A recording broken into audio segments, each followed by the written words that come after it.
Mesdames, Messieurs, bonjour. Bienvenue à votre capsule d'information économique. Voici le taux du jour. Le taux de référence de la BRH pour la journée du 7 octobre 2024 est de 131 gourdes 47,97 pour $1.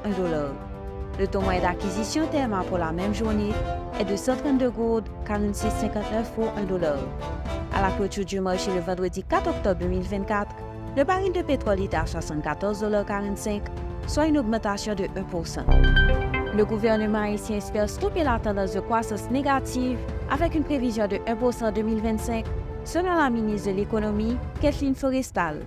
Le budget 2024-2025, doté de 323,4 milliards de gourdes, consacre 121,1 milliards à l'investissement, sans empoigner à appui budgétaire.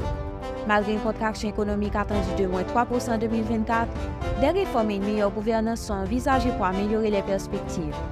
Le gouvernement mise sur une gestion rigoureuse pour attirer davantage de financement international, informe le journal Le Nouvelliste. Selon l'enquête de la BRH menée auprès des Madansara, rapportée dans sa dernière rubrique BRH Info à la loupe, 88% des répondants possèdent un compte non cash et 68% un compte bancaire, soulignant une avancée en matière d'inclusion financière en Haïti. Cependant, 56% des participants rapportent être endettés, principalement via des tontines, sols et microcrédits. En parallèle, 32% des Madansara ont été victimes de violences, exacerbant les défis auxquels elles font face, notamment l'insécurité.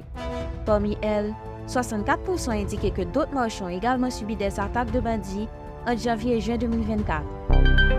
Mastercard déploie progressivement la tokenisation, remplaçant les numéros de carte par des codes générés aléatoirement pour sécuriser les transactions en ligne dans la région Caraïbe. Depuis août 2024, 15% des transactions en ligne ont été tokenisées dans des pays comme la Jamaïque et les îles Caïmans. Cette technologie, qui renforce la sécurité des paiements sans contact, vise à réduire la fraude en ligne, estimée à 91 milliards de dollars américains d'ici 2028.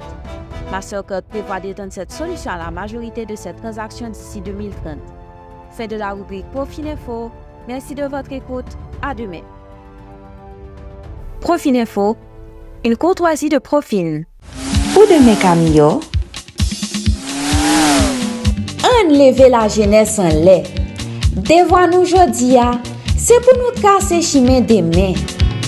On offre la jeunesse la éducation, opportunité, et un environnement qui encourage le développement pour un pays qui bidjan. Yon petit message et station Go. À l'occasion de son 30e anniversaire, Groupe Croissance organise la 14e édition du Sommet international de la finance du 14 au 16 octobre 2024 à Marriott Hotel à Port-au-Prince.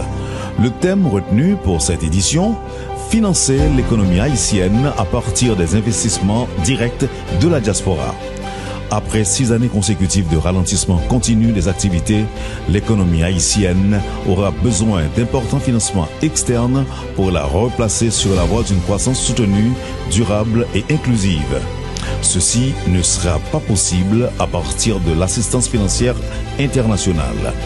En outre, les investisseurs directs étrangers prendront du temps avant de répondre aux sirènes des acteurs politiques locaux. Comment attirer les potentiels investisseurs haïtiens de la diaspora souhaitant bénéficier de la principale source de devises de l'économie nationale que représentent les transferts des Haïtiens vivant à l'extérieur? Ces sujets seront débattus du 14 au 16 octobre prochain à la 14e édition du Sommet international de la finance devant commémorer le 30e anniversaire du groupe Croissance.